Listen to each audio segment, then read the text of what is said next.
Across Toole, and I live in Centerville.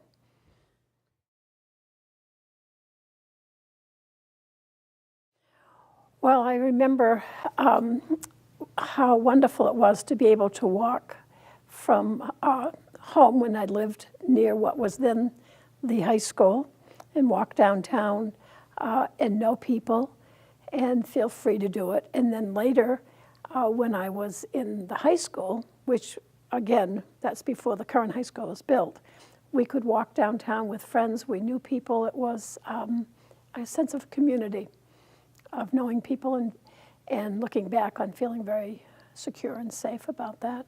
In the wintertime, just this end of Hyannis was open, and we had a summer end and a winter end, and you pretty much knew, at least by face, if not by name, everybody when you came. We knew Mike the popcorn man who stood on the corner, and who sold us donuts, and who was at the soda fountain. So we really knew people.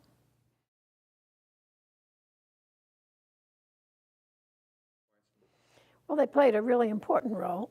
My father was manager of the telephone company for years, and my uncle worked at the telephone company, my Uncle John. My Uncle George was selectman for 20 or some odd years, and my Uncle Chuck was head of Veterans Administration. And I had aunts that were involved in other things. And on my mother's side of the family, the Haskins side, my grandfather owned the Barnstable Patriot. And when he passed, my aunt Barbara, Uncle Dick, and my mother, Virginia Cross, ran the Patriot, which at that time was the Patriot as well as the printing press. It was the paper, it was both. So that, I'll say that when I was in college for 4 years, I actually had an article, a weekly article, in the summertime. And that was fun writing for them.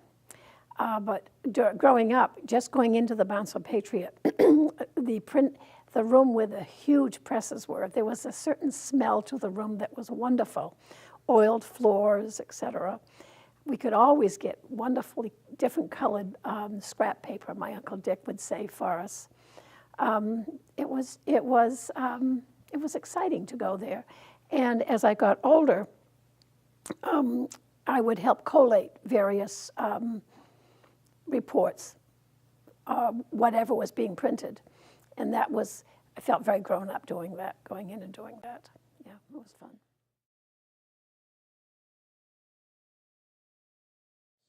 Well, it was all one business originally.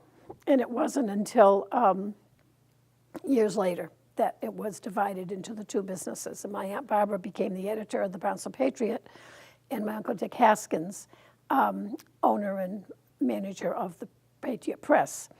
And yes, it was a big thing when the town report came out. We would be pulled out to collate and to work on that. But I loved the little, I forget what metal they were made out of, but all the letters. And we would, as children, we'd go in and kind of play with all of those letters because they actually had to set each newspaper. And what a revolution when it went digital. But one program that I remember, how different it looked, my father did ran the Yachtsman for communication during President Kennedy's election time. And I have brochures from that time, and they look so almost unprofessional now because everything is so standardized with digital. And this was done by setting the type. And all of the telephone numbers, et cetera, for everybody was needed there.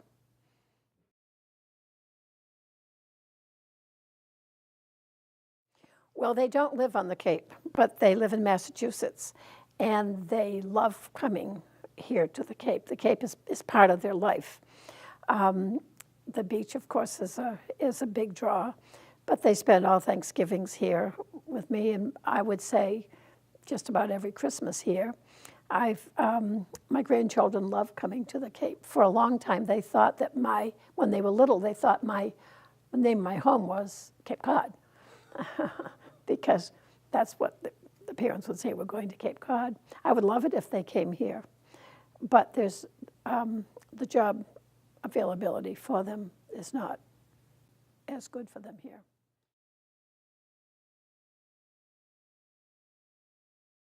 Well, one is the history, as we've been talking about it, that we have a history. And of course, our natural sources are a strong strength.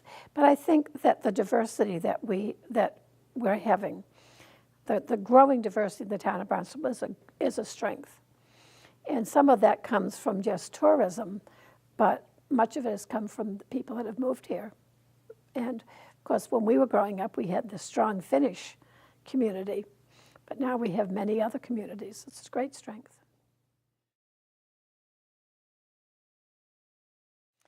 Well, there are so many favorite places, aside from home. Home, of course, is favorite. But I have to say the beach. And it doesn't have to be any one particular beach. But I've spent an awful lot of time at Craigville Beach, so that's pretty close to my favorite place.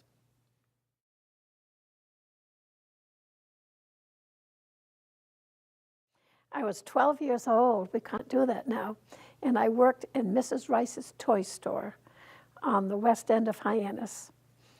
And it was just a wonderful time, and when there were no customers coming in, I sat with Mrs. Nightingale, because she had a store next door, and she sat outside with me and taught me to knit. And then my next job after that was for the Poyants in their bakery. And then I was the lifeguard at Hyannisport Beach Club. But all the time growing up, I worked at the Melody Tent.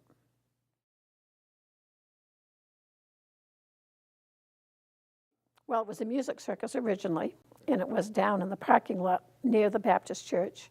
And then when it moved up to where it is, from the age of 14 on, I was usherette, then head usherette. And it was a wonderful way to earn money, have a job, and see all of the place.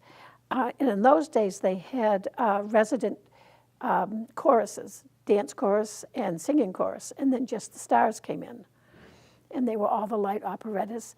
And then they graduated to having stars. I remember Louis Armstrong, for an example. I remember actually going into his dressing room with my friend Jane Hayden,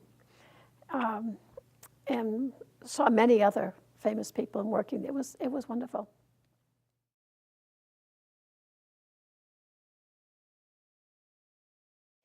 Well, I was a teacher for 43 years, so obviously summer became a pretty important season. But now that I'm retired, I sort of like them all. I had waited to love fall, so I think I like fall, but summer's pretty nice here on the Cape.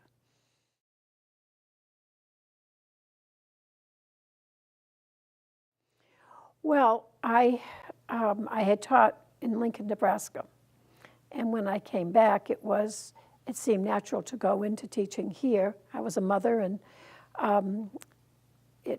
one, fit my schedule, but two, I discovered I liked teaching. I've taught special needs. I started the special needs program, and then I taught at Cape Cod Academy for 8 years. I was head of the lower school, and I taught everything. And then I ended up teaching French and Spanish and became the department head for the K through 8.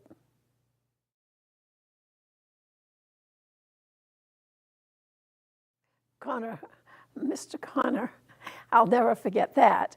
And there were a couple of principals when I was teaching, and frankly, I can't remember one of their names, but I know I was stopped in the hall and told I was not to be in the hall, and I told him I was a teacher, and he let me go. And I can't remember his name. I should. Well, I have one that the day my dad came home from World War II. That was, it was so exciting. One, because of my mother's total happiness. She maintained the household and raising children while he was gone. And he came home with a doll that he'd bought in Belgium and a little Jeep that he had made as the model of his Jeep, because he was reconnaissance for Patton. And he brought home U.S. issued chocolate. It was just wonderful. But I also have to say that the day I got my driver's license was pretty exciting too.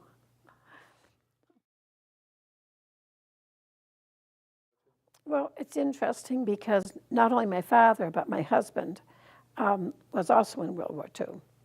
And neither one of them talked a lot about it. I would have to piece things together about how it affected them. What my dad did talk about was he went on furlough one time to, or not furlough, but perhaps just some kind of a break. He went to Paris, little knowing that that was going to be the love of my life later. And I have those pictures that he sent home from Paris. And my husband was in the China, India, Burma arena. No, they didn't want to talk. It was too painful. In Toole, in Centerville, Massachusetts. Cape Cod.